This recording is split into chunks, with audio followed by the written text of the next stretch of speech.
আচ্ছা, welcome to ডিমার্স 365।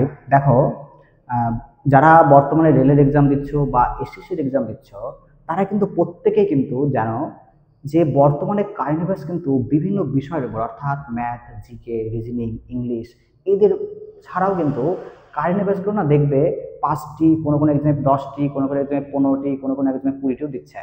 তাই একজন পরীক্ষার্থী কিন্তু কখনো সম্ভব না যে আমি এক্সামে বসে আমি করতে পারবো বা আমি 1 বছর বা 1.5 বছরের কারেন্ট অ্যাফেয়ার্স মুখস্থ করতে পারবো, সম্ভব না। তাহলে সেক্ষেত্রে তোমরা যদি প্রত্যেক দিন 5টি বা 10টি করে একবার করে দেখে নাও বা চোখ বুলিয়ে নাও, দেখে পরীক্ষা হলে বসে তোমার মনে পড়ে যাবে, দেখবো অনেকটা।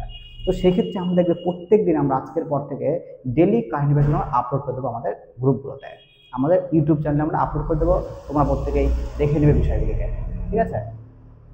আচ্ছা, তাহলে 19 জুলাই এর কারেন্ট অ্যাফেয়ার্সগুলো আমরা যদি দেখি, তার আগে দেখার আগে দেখো 28 জুলাই 8:30 থেকে আমাদের একটি কম্বাইন্ড ব্যাচ শুরু হবে এবং এই ব্যাচ সম্পর্কে আমরা ডিটেলস জানিয়ে দেবো, কীভাবে পড়াবো, কিভাবে আসবে বা কি কি পড়াবো, কোন কোন স্যার পড়াবে, আমরা ডিটেলসে জানিয়ে দেবো।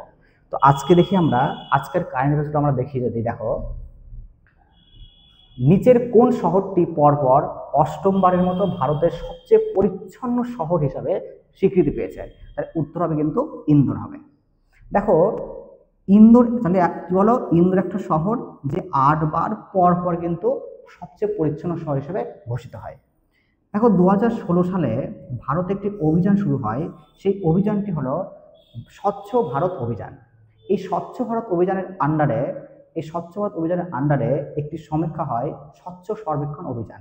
এই আন্ডারে কি করা হয়, 10 লাখের উপরে যে সমস্ত শহরে বসবাস করে মানুষ এবং 3 থেকে 10 লাখ পর্যন্ত মানুষ যে সমস্ত শহরে বসবাস করে, সেই সমস্ত শহরকে র্যাঙ্কিং করা হয়। কিসের উপরে? পরিচ্ছন্নতার হিসেবে র্যাঙ্কিং করা হয়। কি ধরনের পরিচ্ছন্নতা? মানে ধরো ক্লিন করছে কিনা, শৌচালয় ঠিক আছে কিনা, এই সমস্ত উপর ভিত্তি করা হয়, তৈরি হয় ভিত্তি করে। তো এর উপর কি করা হয়, প্রথমে একটা প্রাইজ তৈরি করা হয়। সে প্রাইজটার নাম হলো সুপার স্বচ্ছ লীগ, একটা পুরস্কার দেওয়া হয়। তো এই পুরস্কারে যে সমস্ত শহরের জনসংখ্যা 10 লাখের বেশি, সেই সমস্ত শহরের প্রথম র্যাঙ্ক হচ্ছে ইন্দোর, তারপরে সুরাট, তারপর দেখো নাভি মুম্বাই।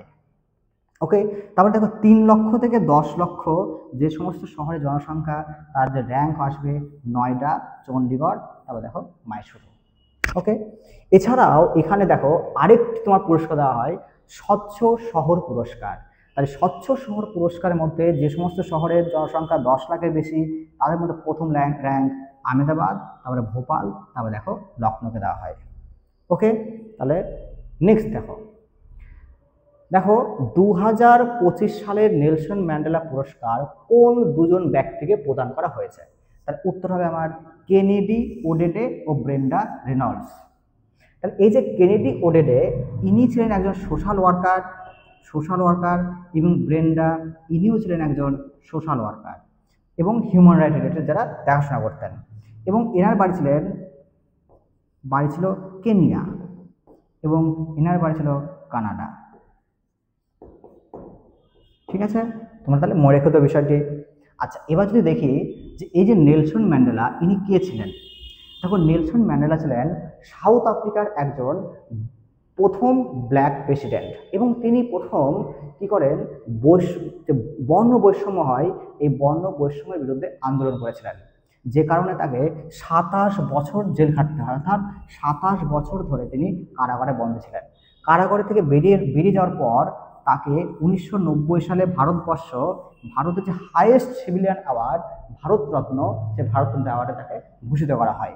এবং তিনি যেহেতু সাউথ আফ্রিকার শান্তির জন্য আন্দোলন করেছিলেন, এই কারণে তাকে 1993 সালে নোবেল পুরস্কার দেওয়া হয়। নোবেল পুরস্কার তাকে দেওয়া হয়। তাহলে এখানে 3টে টপিক মনে রাখবে, কি কি বলো? তিনি 27 বছর পর কারাগার থেকে মুক্তি পান। 1990 সালে ভারতবর্ষ তাকে ভারতরত্ন অ্যাওয়ার্ডে ভূষিত করেন। 1993 সালে তিনি শান্তির জন্য নোবেল পুরস্কার পান।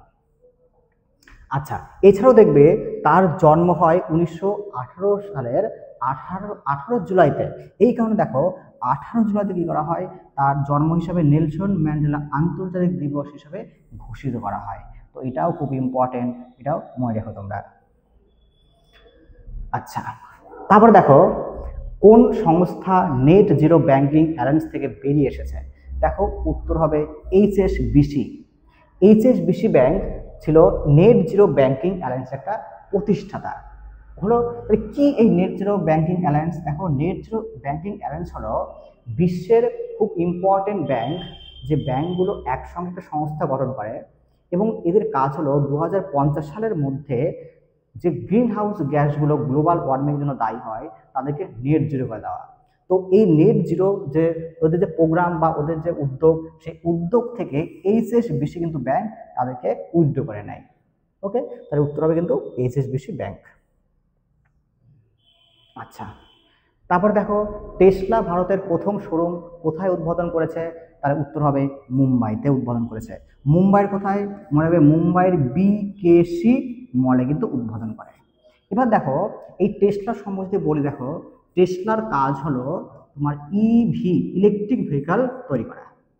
তাহলে ইলেকট্রিক ভেহিক্যাল তৈরি করে যে ভারতবর্ষে এটা প্রবেশ করে, তখন দেখো ভারতবর্ষে একটা ইকোসিস্টেম তৈরি হবে, অর্থাৎ ইলেকট্রিক ভেহিক্যাল একটা ইকোসিস্টেম চলে আসছে কিন্তু ধীরে ধীরে। দেখবে আজ হচ্ছে এই গাড়িটার দাম দেখবে 60 লাখের উপরে। পরবর্তীকালে বিভিন্ন কোম্পানি বা সংস্থা টেসলাকে সঙ্গে প্রতিযোগিতা শুরু করবে। প্রতিযোগিতা করে দেখবে কোন গাড়ি 20 লাখ বা 30 লাখ বা 10 লাখ এদের মধ্যে কিন্তু এই রেঞ্জে কিন্তু বিভিন্ন গাড়ি চালু করবে কিন্তু। তাহলে আমাদের ভারতবর্ষের ক্ষেত্রে খুবই একটা ইকোসিস্টেম জনিত কিন্তু ইলেকট্রিক ভেহিক্যাল। ওকে, আচ্ছা এবার যদি আমরা দেখি, দেখো এই টেসলার বর্তমান সিইও কে আছে? মানে এলন মাস্ক হচ্ছে বর্তমান সিইও। এলন মাস্ক আছে সিইও। এবং এই টেসলা কোম্পানি যদি পরীক্ষায় আরও কিছু আসে, আমাকে যে টেসলা সম্পর্কে পরীক্ষা আসে যে টেসলা কবে তৈরি হয়, মনে টেসলা তৈরি হয় বিশেষ করে 2003 সালে এবং এর প্রতিষ্ঠাতা ছিলেন মার্টিন এবারহার্ড এবং মার্ক টারপেনিং, এরা হচ্ছে এর প্রতিষ্ঠাতা। এবং যে পরীক্ষায় আরও আসে যে প্রধান কার্যালয় কোথায়, মনে রাখবে মার্কিন যুক্তরাষ্ট্র অর্থাৎ ইউএসএ ক্যালিফোর্নিয়াতে হচ্ছে ইউএসএ অর্থাৎ আমেরিকার ক্যালিফোর্নিয়াতে হচ্ছে এর সদর দপ্তর অবস্থিত। এইটুকু তোমার ভালো করে দেখে নিও। এবং এর সিইও আমি বলে দিলাম একটু আগেই, যে কি বলো এলন মাস্ক হচ্ছে সিইও। আচ্ছা নেক্সট দেখো 2025 সালের ন্যাশনাল জিওস্পেশাল প্র্যাকটিশনার অ্যাওয়ার্ড কোন সংস্থা পেয়েছে? মনে রাখবে INCOIS। ওকে, এই সংস্থা অর্থাৎ Indian national centre for information Ocean information service হলো। তাহলে এই যে সংস্থাটা INCOIS, এই সংস্থাটার কাজ হলো কিন্তু ভারতের যে সমুদ্র উপকূলবর্তী রাজ্যগুলো রয়েছে সেই রাজ্যগুলোকে আগেই কিন্তু তথ্য প্রোভাইড করা, অর্থাৎ কখন দুর্যোগ আসবে, কখন দুর্যোগ অনেক কাছে, কখন বেশি সংকট, এই সম্পর্কে কিন্তু তথ্য প্রদান করবে। আবার যারা যারা মৎস্যজীবী, যারা সমুদ্রের মধ্যে মাছ ধরতে যায় তাদেরকে আগেই জানিয়ে দেবে। তো এই সমস্ত তথ্য কিন্তু কী বলতো এই সংস্থাটা জানিয়ে দেয়। এই জন্য তাকে কিন্তু দেওয়া হয় কি বলতো ন্যাশনাল জিওস্পেশাল প্র্যাকটিশনার অ্যাওয়ার্ডটাকে দেওয়া হয়। এবার আর যদি আমরা দেখি এখানে, তোমরা যদি দেখো এখানে যে এর বিশেষ করে দেখো যে এর যদি পরীক্ষা আসে চেয়ারম্যান, যে INCOIS এর চেয়ারম্যানকে তোমরা বালাকৃষ্ণন নায়ার TM, নামটা একটু দেখে নেবে ভালো করে। আচ্ছা এরপর দেখো সম্প্রতি ভারত কোন দুটি ব্যালিস্টিক ক্ষেপণাস্ত্র সফলভাবে পরীক্ষা করেছে? পৃথ্বী 2 এবং অগ্নি 1। দেখো এই যে পৃথ্বী 2টা দেখছো, পৃথ্বী 2, এই পৃথ্বী 2 কিন্তু তোমার surface two surface ballistic missile, surface two surface ballistic missile. এর রেঞ্জ কিন্তু তোমার প্রায় 250 থেকে 350 কিলোমিটার হলো। তাই বলবো কি যে দুটি ব্যালিস্টিক মিসাইল যে করা হয়, উৎক্ষেপণ করা হয় কোথায়? চণ্ডীগড়, উড়িষ্যার চণ্ডীগড়ে। উড়িষ্যার চণ্ডীগড়ে যে দুটি ব্যালিস্টিক মিসাইল সফলভাবে ক্ষেপণাস্ত্র বা উৎক্ষেপণ করা হয়, সেই উৎক্ষেপণের মেন হচ্ছে পৃথ্বী 2, যেটা কিন্তু রেঞ্জ কত 250 থেকে 350 কিলোমিটার এবং এটি সারফেস টু সারফেস একটা ব্যালিস্টিক মিসাইল। এবং কোথা থেকে করা হয়? উড়িষ্যার চণ্ডীগড় থেকে।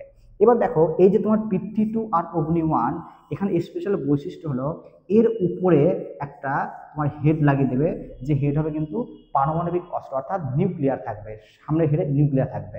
তাই তোমরা অবশ্যই দেখছো যে এই যে রেঞ্জটা, এই রেঞ্জে কিন্তু একমাত্র কিন্তু পাকিস্তানকে টার্গেট করার জন্য রেঞ্জগুলো তৈরি করা হচ্ছে। তাহলে কাউকে কাউন্টার করার জন্য? পাকিস্তানকে টার্গেট করার জন্য। আর অগ্নি 1 এর যে রেঞ্জ দেখি আমরা, এর 700 কিলোমিটার রেঞ্জ আছে, 700 কিলোমিটার। তাহলে আমরা যদি আবার বলি কি বলো, যে দুটি ব্যালিস্টিক ক্ষেপণাস্ত্র সফলভাবে পরীক্ষা করেছে, তাদের নাম পৃথ্বী 2 আর অগ্নি 1। ঠিক আছে, যেখানে Prithvi 2 surface two surface missile বা ব্যালিস্টিক মিসাইল, যার রেঞ্জ কত 250 থেকে 350 কিলোমিটার। আবার অগ্নি 1 যদি দেখি, অগ্নি 1 একটি শর্ট রেঞ্জ একটা মিসাইল, এবং এটি কি বলো, এর রেঞ্জ কত 700 কিলোমিটার রেঞ্জ। কোথায় করা হয়? চণ্ডীগড় থেকে, উড়িষ্যার চণ্ডীগড় থেকে। ওকে, আচ্ছা। এবার দেখো 2025 সালে কোন দেশ দুটি সিমবেক্স নৌ মহড়ায় অংশ নিচ্ছে? দেখো সিমবেক্স মনে রাখবে, ভারত ও সিঙ্গাপুর। তাহলে এই দুটি দেশ মিলে কিন্তু তোমার সিমবেক্সে পার্টিসিপেট করে, এবং বিশেষ করে সিমবেক্সেতে 32 অর্থাৎ 32তম যে সংস্করণ, সেই 32তম সংস্করণে কিন্তু এরা পার্টিসিপেট করে। এবার দেখো এই সিমবেক্সের উদ্দেশ্যটা কি? এই সিমবেক্সের উদ্দেশ্য হলো ভারত এবং সিঙ্গাপুরের মধ্যে নৌ সহযোগিতা বা নৌবাহিনীর যে সহযোগিতা বা কোঅপারেশন, এদেরকে ইমপ্রুভ করা। তারপর দেখো দক্ষিণ পূর্ব এশিয়ায় ভারতের যে নৌশক্তি, এই নৌশক্তিকে প্রদর্শন করার জন্য কি বলতো, নিজেদের দেখানোর জন্য এখানে একটা মহড়া করা। তো এটাই কিন্তু ভারতবর্ষের মেন উদ্দেশ্য, যে দুটি দেশের মধ্যে কি করো, একটা কোঅপারেশনকে বৃদ্ধি করা এবং দক্ষিণ পূর্ব এশিয়ায় ভারতের যে নৌশক্তি সেটাকে প্রদর্শন করানো। ঠিক আছে, ভারতকে মনে রাখবে, এটা হবে বিশেষ করে আমাদের জুলাই লাস্টের দিকে, এই মাসের লাস্টের দিকে। এবার দেখো এটাও বলি যে এই যুদ্ধে বিশেষ করে 4টি কিন্তু যুদ্ধজাহাজ পার্টিসিপেট করবে: INS Delhi, INS Satpura, INS Kiltan এবং আইএনএস শক্তি। তাই 4টি একবার পারলে একবার দেখে রাখবে, পরীক্ষা আসতে পারে যে সিমবেক্সে কোন জাহাজগুলো পার্টিসিপেট করেছিল। তাহলে INS Delhi, INS Satpura, INS Kiltan এবং আইএনএস শক্তি। আচ্ছা, এবার দেখো ন্যাশনাল ফাইন্যান্সিয়াল রিপোর্টিং অথরিটির নতুন সভাপতি হিসাবে কে নিযুক্ত হন? মনে নীতিন গুপ্তা। এই নীতিন গুপ্তা ছিলেন ফরমার সিবিডিটি এর চিফ ছিল, কিন্তু এর আগে সিবিডিটি চিফ ছিল, সেখান থেকে তাকে নিয়ে এসে ন্যাশনাল ফাইন্যান্সিয়াল রিপোর্টিং অথরিটির সভাপতি হিসাবে ঘোষিত করা হয়। দেখো এই যে ন্যাশনাল ফাইন্যান্সিয়াল রিপোর্টিং অথরিটি, এর যে কাজ, এর কাজটা হলো বিশেষ করে যে অডিটগুলো হয় আমাদের, অডিট বা কর্পোরেট ফাইন্যান্স, এদের কিন্তু নজরদারি করা। এর কাজ হলো সমস্ত কিছু নজর করে রাখা। অডিট নাম শুনতে প্রত্যেকে অডিট যারা তোমরা পড়বে, পলিটি পড়বে, আর অডিট নামটা পাবো আমরা ক্যাগ, বা অডিট নামটা পাবো আমরা, বা কর্পোরেট পাবো, কর্পোরেট ফাইন্যান্স যেটা। তাই এদের উপরে নজরদারির কাজ কিন্তু কার বলতো? এই ন্যাশনাল ফাইন্যান্সিয়াল রিপোর্টিং অথরিটির কাজ। তো এরই সভাপতি হিসাবে নিযুক্ত হচ্ছেন নীতিন গুপ্তা। ইনি নীতিন গুপ্তা। আচ্ছা, তারপর দেখো 2023 সালের জন্য কেরালা রাজ্য কর্তৃক কোন শিল্পীকে চেন্ডা বাদনের জন্য কথাকলি পুরস্কার দেওয়া হয়? আর দেখো কথাকলি পুরস্কার বিশ্বকে দেওয়া হয় তোমার কাকে বলো তো? এই যে কুরুর বাসুদেবন নাম বুথুরি। তাহলে কুরুর বাসুদেবন নাম বুথিরি, এনাকে দেওয়া হয় কিন্তু কি বলতো, প্রথম কথাকলি পুরস্কার, মানে কেরালা রাজ্য থেকে। এবং এই রিলেটেড আরেকটা প্রশ্ন দেখো তোমরা, 2023 সালের জন্য মৃদঙ্গ ধ্বনিতে কৃতিত্বের জন্য কথাকলি পুরস্কার কে পেয়েছেন? তার মনে হবে এনার নাম হলো কালামণ্ডলম শঙ্কর ওয়ারিয়র। একে কালামণ্ডলম শঙ্কর ওয়ারিয়র দেওয়া হয়। ইনি হলেন ইনি হলেন কিন্তু কালামণ্ডলম শঙ্কর ওয়ারিয়র। এবং দেখো তাহলে এই রিলেটেড কি দেখো আরো প্রশ্ন দেখো, যে কি কোন কোন পুরস্কার পাচ্ছে দেখো, আরো যদি আমরা ডিটেলস দেখি দু একটা প্রশ্ন। তাহলে কথাকলি অ্যাওয়ার্ড কে পাচ্ছে বলো?